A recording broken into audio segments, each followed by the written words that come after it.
You're one of the biggest investors in India, so your first thoughts on the changed tax rules? Well, our first thoughts were thoughts of surprise, so I think it caught us all by surprise. And the initial reaction is to be, of course, very positive. And we remain positive, and as you said, we've been major investors in India for decades and continue to see great prospects. But of course, with all these major one-offs, such as the tax reduction, really it depends on all sorts of other measures that come along. Because yes, it's as a one-off, it's a very nice bonus to investors and to companies.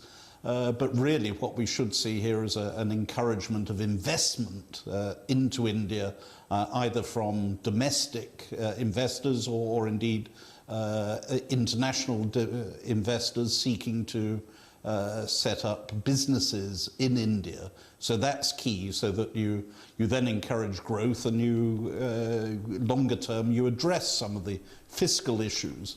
So that's really key. So we welcome this as a step, but it has to be a step as part of other steps.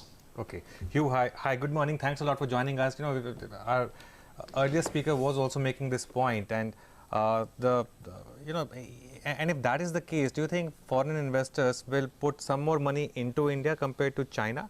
Do you see that playing out over the next 2 or 3 years? I think certainly as far as foreign institutional investors such as ourselves, yes, it's very encouraging, and in many ways it is simpler for us as foreigners, being indirect investors or investors in the stock market, to make those decisions, because of course they're easy to reverse if you get it wrong, if you see what I mean. I think the key is getting direct investment in bricks and mortar into India from all sources, whether it be domestic or institutional. That's a real positive sign. But all things being equal, for the stock market, I think it is a big plus. And of course that's why we saw the market rebound dramatically as a result. But then, of course, as ever, people start digesting it and say, what does it really mean in itself? Is it sufficient?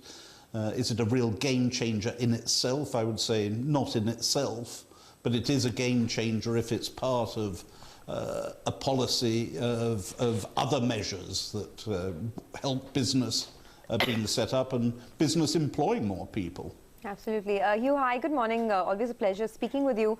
So at Aberdeen, would you guys look to increase your allocation towards the Indian markets? And if yes, where do you see opportunities now? I think we remain roughly as we've been for some time. So we're overexposed to India. We were frustrated short term by the lack of growth. So one of the issues for us, and has been an issue for a few years, has been, for a start, the price of valuations in India, and for the good companies in India, they don't come cheap. And combined with that has been the lack of earnings growth. So we haven't been seeing dramatic earnings growth coming out of Indian companies, despite clearly very high quality for us in a regional sense when we put them head to head with Chinese companies or companies elsewhere within the region. So yes, I think short term we're more positive because of this, but really what we need to see is whether that growth is going to come through in the economy and the growth in earnings for companies. And short term, obviously, we'll see growth in earnings as a result of the tax cuts. But I think it's got to be more substantive than that. It's got to be really underlying growth in businesses that we need to see, which Indian companies are clearly capable of achieving. Hugh, I was actually going to come to that. You've been repeatedly saying this is a one-off earnings growth. when do you see top line growing? The expectation was that this will trigger some bit of cash in people's hands. It will improve the liquidity situation. There will be fresh investments, maybe for exports, and all that will trigger growth. You don't see that happening? I mean, as fund managers, we're forever sceptical, I'm afraid to say. I mean, it's our job, so if you take me as coming from that perspective, for us, yes, we hope all that happens, but whether this is sufficient to change in itself, to change people's intentions, I'm not yet sure, because we're seeing the one-off substantial rise in earnings, so to have that tax benefit for years to come is a big plus, obviously. But will it cause domestic companies, for a start, to be more aggressive in their investment plans? By the sounds of it, not necessarily.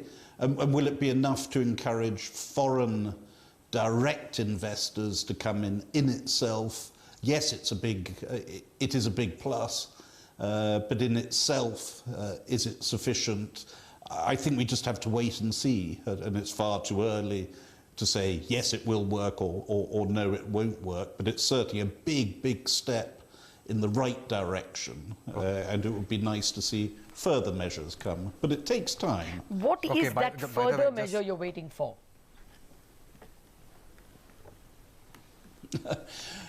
Well, I mean, I think for many, certainly from a foreign point of view, the ease of doing business generally in India hasn't been the easiest. So anything that helps that would be a plus. I mean, as your previous commentator said, some of the other measures, such as mortgages, would be interesting from a domestic point of view. So just generally a more business-friendly environment, and it's been moving there. It's been steadily moving there. The GST, of course, was a big step in the right direction, albeit far from perfect. So any improvements on those fronts, I think, will help. Okay. By the way, just want to point out, Maruti has cut prices. Yeah. Now, yesterday, we were talking to the management. There's this indication that there's no room to cut prices, but they're saying that to realign with the government steps, they have also provided a price cut 5,000 rupees on the bread and butter models really of Maruti, Alto, Swift, Celerio, Baleno, so all these models, there's been a price cut that Maruti has taken. Sorry, no, I just want to make one point. They had already taken steep discounts on a whole host of their products, up to 6, 7 and 8,000 rupees as well, on the Baleno, on the Ciaz, etc. And now this additional price cut to pass on. Exactly. And so there's a price cut by Maruti on their bread and butter business models. So, Hugh, your thoughts on auto stocks? Do you have any large exposure to Indian automobile sector? I mean, I don't see it in your portfolio, but at current valuation, do you think this looks interesting? I mean, our nearest exposure has been Hero Honda, of course, in the two-wheeler section, and there have been issues with demand. So certainly Maruti's move, I think, is quite a sensible one, and again shows that the tax cuts don't just benefit business, but and businesses passing them on. Again, a reflection of maybe slightly weaker demand that we all worry about. So maybe that in turn stimulates demand. So it can be a virtuous circle. The other stocks that you have, in fact, in your top 10 holdings are a lot of consumption names, especially in the FMCG space, whether it's HUL, Nestle, or even Asian Paints. Some of these stocks are sitting at fresh highs. Would you go ahead with these investments, or do you think the time has come to sort of book out and churn it into something else? Well, they remain great companies. Many of them we've held for a decade, some we've held for 2 decades, some even as long as 3 decades now. So they've been fabulous long-term performers in terms of price, but most importantly for us, our belief is that price follows the way the business is going, and the businesses, most of those businesses have been very successful businesses.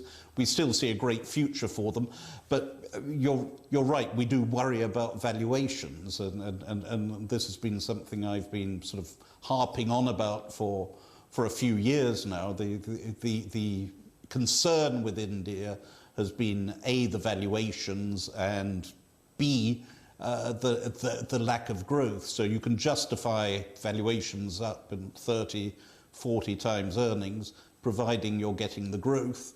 And we haven't been seeing that growth over the last few years. I mean, it's still there, and the potential is there, and measures that we saw taken last week might unlock or should unlock more growth, which will justify those valuations.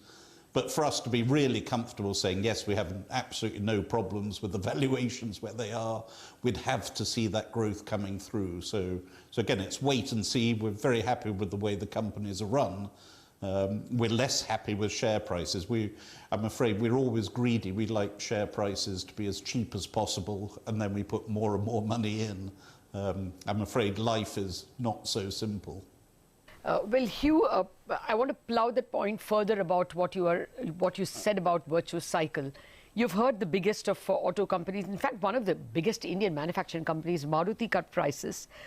We just spoke earlier to State Bank of India. They have linked their lending rates, home loan rates, to the repo rate, which again is headed at least 40, 50 points lower. Is the virtuous cycle starting then? Yes, I hope. I mean, I hope very much that it is, because there is so much to be unlocked. And is that good for the entire country? Yes, I think it will be. It will mean more employment, ultimately more tax take, despite the fact taxes have been reduced. But if the economy grows, that can be made up for quite swiftly. I think these are all potential big pluses, but it all needs to be joined up. And historically, it's been relatively sporadic. And as we all know, India's not the easiest of countries, given its size, to join up.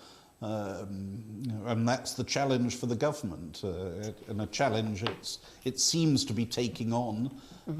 But it's a big battle, as we all know. Hugh, we were discussing some of your sector and stock allocations. The IT space features on your list, and it's been, a big part of your list for a very long time, whether it's TCS, Infosys, etc. What are your thoughts here? Because for a major part of this year, IT stocks have been large outperformers. You think that trend could continue? Yes, it could continue, and we still like the IT sector. We think they're amongst the best companies India has to offer. Of course, they're also deeply challenged by what's going on in the world. The world is an awfully competitive place, and certainly issues on the trade front don't necessarily help international businesses as they are. So you'll see in our portfolios we're a mix of big domestic exposure to the domestic consumer, and for us the IT sector is the best of international exposure as far as India is concerned. Again, fantastically strong balance sheets, which we like in all our businesses, and still a bit of growth potential. I mean, not the exciting growth they had 10, 20 years ago, but still decent growth, and we're very comfortable with them. Okay. Hugh, I only have your top 10 holdings with me, but in that I don't see Bajaj Finance, I don't see Titan, I don't see ICICI Bank. These are the biggest gainers from a one-year period. Do you have any non-bank finance companies at all?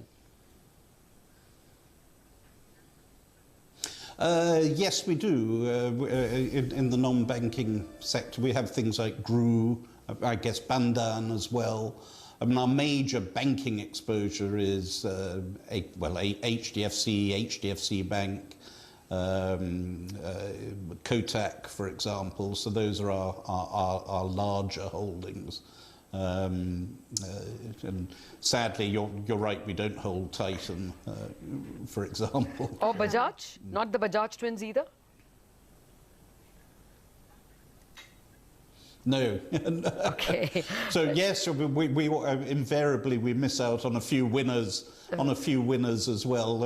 I mean, often those winners are strong recoveries from poor performers of yesteryear. Okay. Okay. Okay. What about insurance?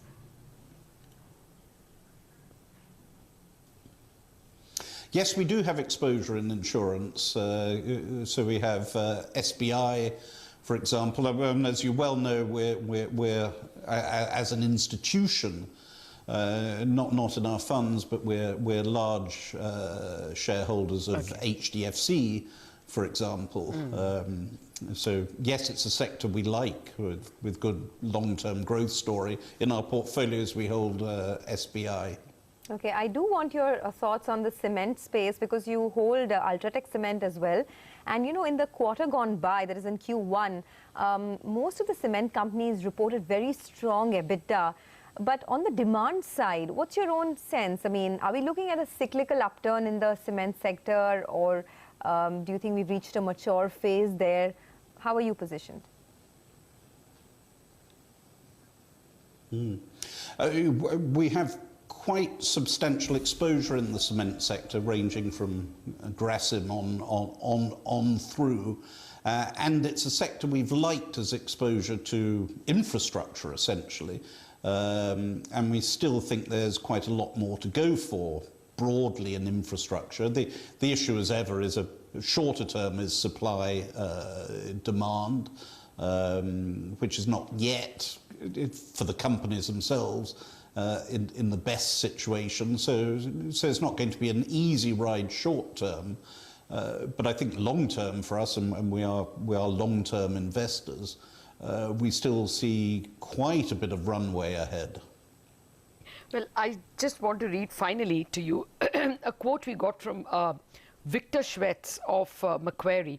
He says that whether you look at US or whether you look at Indonesia, the tax cuts have not necessarily led to that virtuous cycle you spoke about. Does India stand a better chance?